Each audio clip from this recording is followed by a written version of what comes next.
월정기도 때 디모데전서 4장 4절부터 5절의 말씀을 나눴거든요. 오늘은 좀 그 이에 이어서 의도했던 것은 아니지만 4장 5절 이후의 말씀들을 함께 나누면 좋겠다라는 생각이 들어서 말씀을 묵상하고 그 말씀을 함께 나누고자 합니다. 이 시간 함께 앞뒤 좌우에 계신 분들과 함께 이렇게 인사 나누시면 좋겠습니다.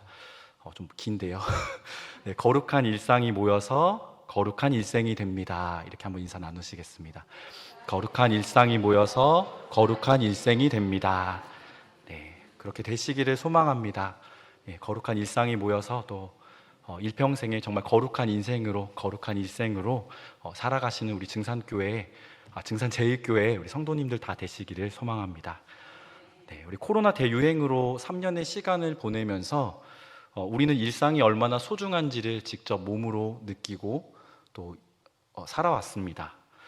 학교에 가서 공부하고 또 회사에서 동료와 함께 일하고 또 수다 떨고 또 같이 커피를 마실 수 있는 업무 이야기를 나눌 수 있다는 것이 얼마나 큰 행복인지 코로나를 겪으면서 알게 되었고요. 또 가족들과 야외에서 함께 식사하고 또 밖에 나들이 갈 수 있다는 것이 얼마나 큰 소중함인지 또 행복인지를 우리가 코로나를 겪으면서 알게 되었습니다.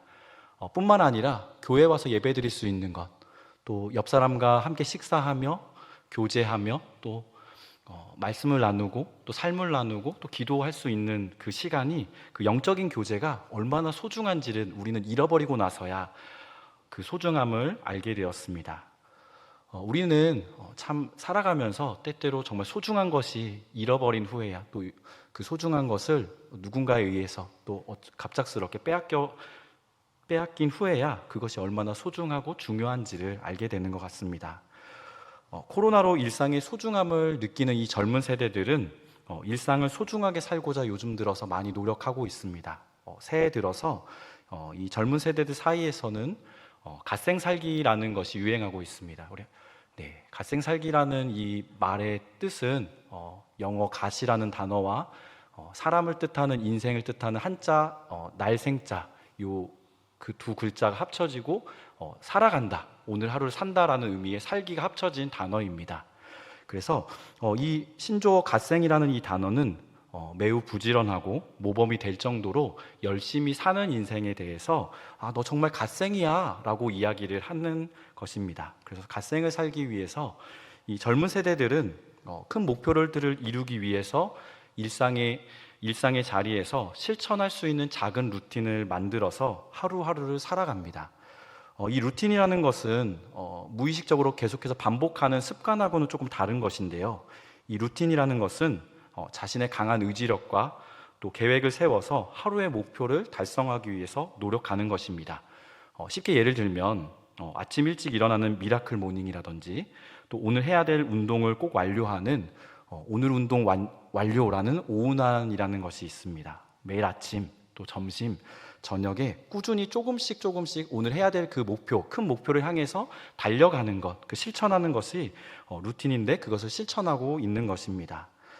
갓생을 꿈꾸는 사람들은 너무나 거창한 목표에 매달리기보다, 그것을 바라보기보다 오늘의 루틴을 이루어가면서 차곡차곡 쌓아가는 것에 목표를 두고 있습니다. 그래서 계속해서 이 루틴들을 쌓아가고 하루하루 지나가게 되면 일상이 모이고 또 쌓이고 쌓여서 언젠가는 자신의 일생을 이룰 것이라는 것을 잘 알고 있습니다. 2023년이 지나고 이제 2024년을 맞이한 지 어느덧 이제 4월도 다 지나가고 이제 5월을 맞이하게 되는데요. 우리 성도님들은 또 하나님께 헌신하기 위해서 2024년을 시작하면서 어떤 것을 결단하셨는지요? 또 어떤 갓생살기의 계획을 오늘 이 설교를 듣고 나서 세우실 것인지요?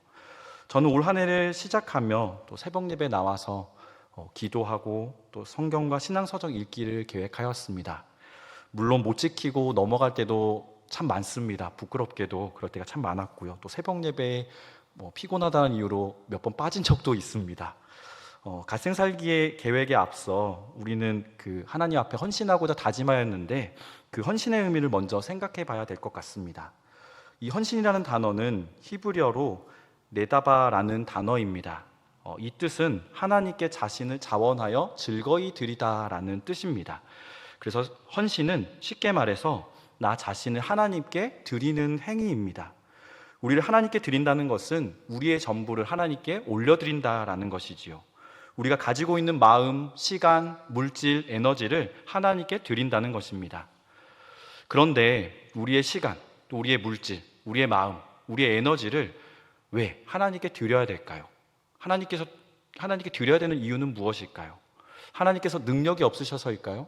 아니면 하나님이 부족하셔서 우리의 헌신을 요구하시는 것일까요? 물론 하나님은 그런 분이 아니십니다.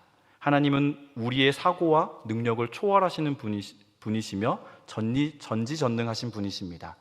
하나님은 우리의 헌신을 통해서 하나님께서 무언가를 얻기를 바라시는 것이 아니라 하나님은 우리가 헌신을 통해서 하나님의 마음을 알아가기를 원하십니다. 또한 하나님은 우리가 헌신을 통해서 하나님의 사역에 동참하기를 원하십니다. 즉 하나님께서는 우리가 하나님을 닮아가기를 원하신다는 것이지요. 하나님을 닮아간다는 것을 다른 말로 하면, 두 글자로 하면 거룩일 것입니다.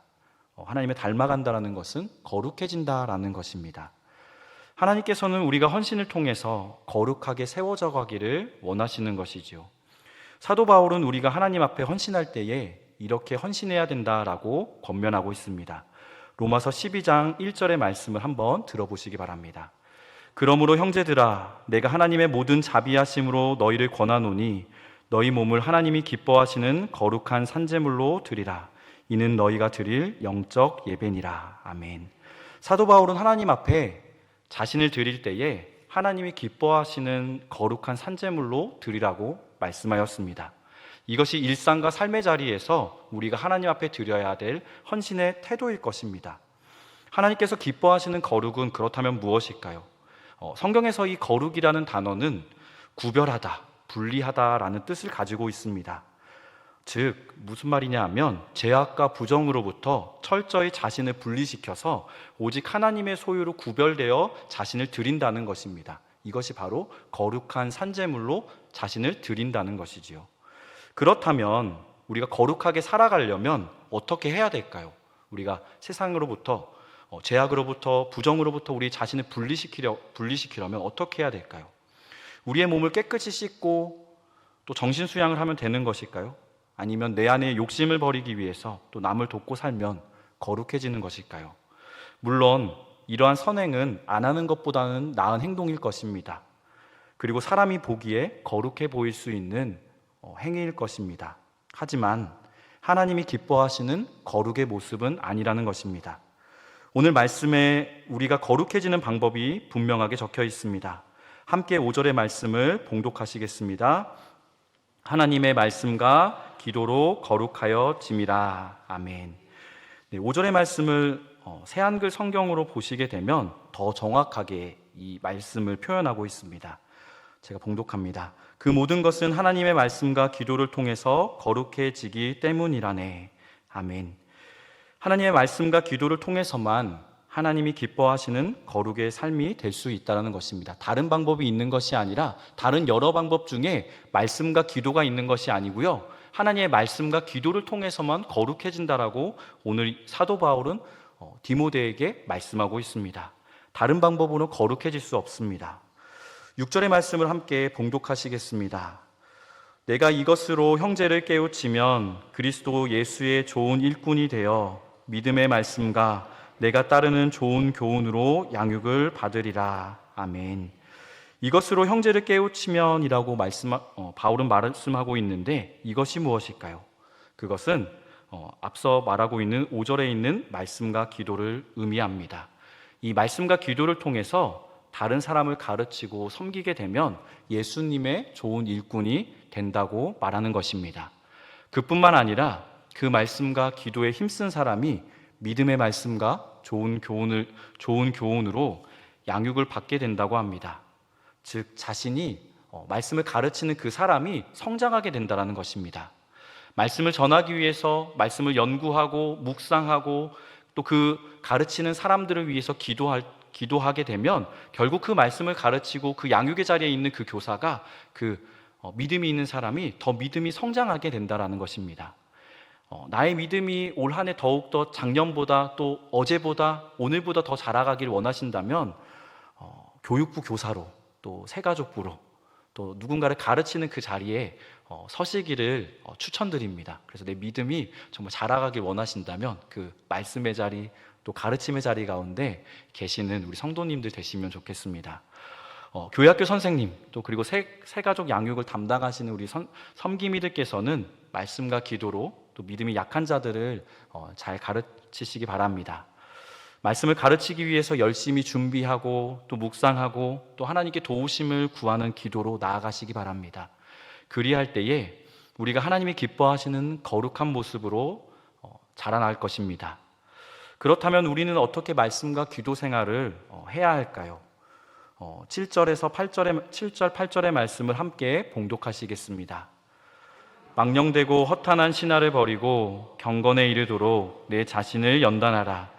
육체의 연단은 약간의 유익이 있으나 경건은 범사에 유익하니 금생과 내생에 약속이 있느니라. 아멘.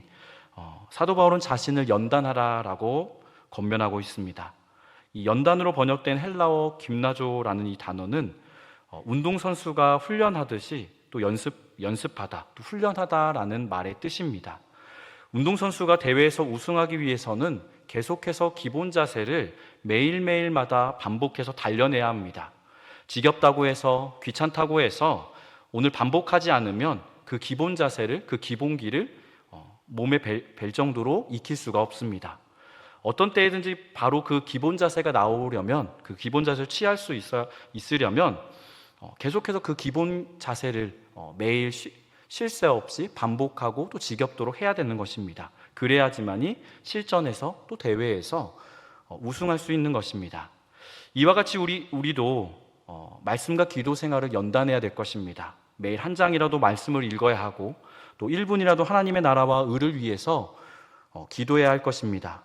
때로는 성경이 이해가 되지 않는다고 해서 또 기도할 시간이 없이 바쁘다는 이유로 인해서 기도하지 않게 되면 말씀과 기도 생활이 우리의 몸에 익힐 수가 없을 것입니다. 말씀과 기도 생활에 귀찮고 힘들더라도 매일매일 우리가 반복해야 할 것입니다. 그렇지 않으면 우리의 믿음은 성장을 멈춘 채 그대로 있게 됩니다. 몸은 계속해서 자라갈지 모르지만 우리의 믿음은 그대로 방치되는 것입니다. 경건의 모양은 있지만 경건의 능력은 잃어버린 채 살아가는 그리스도인이 되게 될 것입니다. 7절 말씀에 보면 우리가 먼저 버려야 될 것에 대해서 사도 바울은 말씀하고 있는데요. 망령되고 허탄한 신화를 버리라고 하였습니다. 이 망령되다라는 말은 가식적으로 부풀려진 이야기를 의미합니다. 그 뒤이어 나오는 허탄한 신화는 미신적인 이야기입니다. 신앙적으로 가장 어리석은 말일 것입니다. 쉽게 말하면 성경과 관련 없고 자신의 신앙생활 가운데 유익이 없는 것을 멀리하라는 것입니다. 우리가 말씀과 기도 생활에 전념하기 위해서는 말씀과 기도 생활을 방해하는 것으로부터 멀리 떨어져야 됩니다. 그 방해하는 습관들, 방해하는 것들을 버려야 합니다. 그래야만 우리가 말씀과 기도 생활을 꾸준히 이어갈 수 있습니다.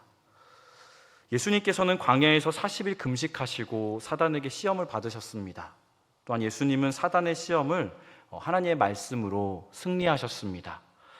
예수님께서 사단의 시험에서 승리하실 때 인용했던 세 가지의 그 시험 가운데에서 인용했던 그 말씀들은 모두 신명기의 말씀이었습니다.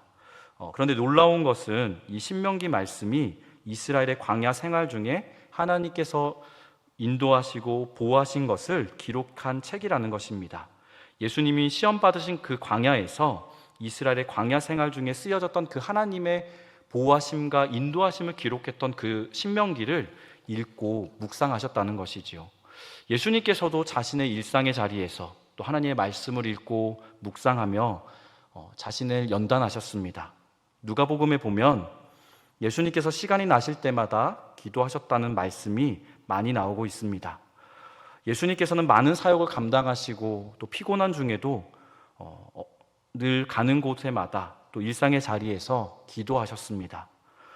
성경의 거룩한 루틴을 만들기 위해서 연단했던 인물들이 참 많습니다. 다니엘은 바벨론 땅에서 예루살렘을 향해서 창문을 열고 하루에 3번 무릎 꿇고 하나님께 기도하고 감사하였습니다. 사도행전에 보면 예수님의 제자였던 베드로와 요한은 성전 기도 시간에 맞춰서 기도하는 모습이 기록되어 있습니다. 성경 속 많은 인물들은 거룩한 일상의 루틴을 만들었고 그 일상이 모여서 거룩한 제자로 세워지고 거룩한 헌신으로 이어졌습니다. 사랑하는 성도 여러분, 당장 오늘부터, 아니 내일부터 거룩한 갓생 살기에 또 거룩하게 경건에 이르도록 우리가 우리의 자리 가운데에서 오늘 거룩한 루틴을 세워가는 저와 여러분 되기 원합니다. 내가 과연 할 수 있을까라고 생각이 드실지 모르겠지만 한번 이곳을 한번 들어보시고 또 실천할 수 있는 것들은 실천해 보시면 좋겠습니다.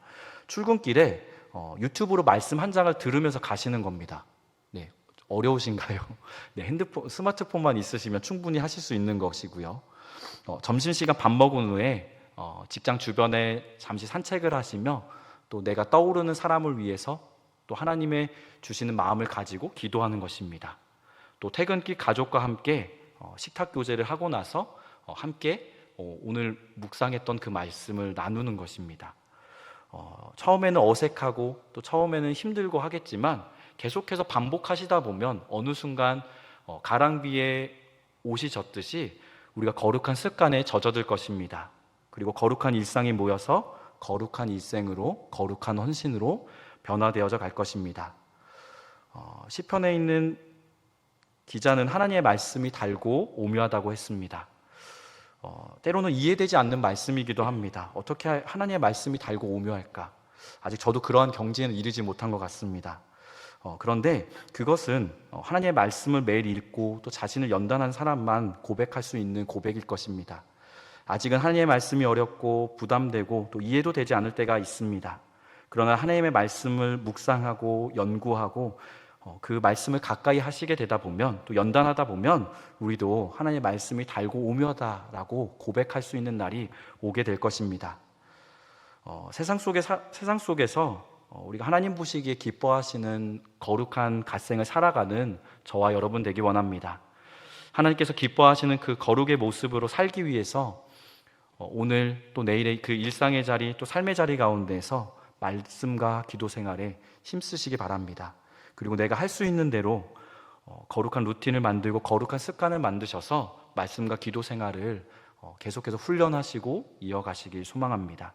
때로는 넘어지기도 하고 때로는 그 계획들이 무너질 때도 있겠지만 그 계획들을 수정하고 또 내가 실패한 때에 다시금 하나님께 마음을 구하고 하나님께 도와달라고 성령님의 인도하심을 구하며 나아가시다 보면 우리가 거룩한 일상이 모여서 거룩한 일생으로 또 거룩한 헌신으로 이어지게 될 줄로 믿습니다.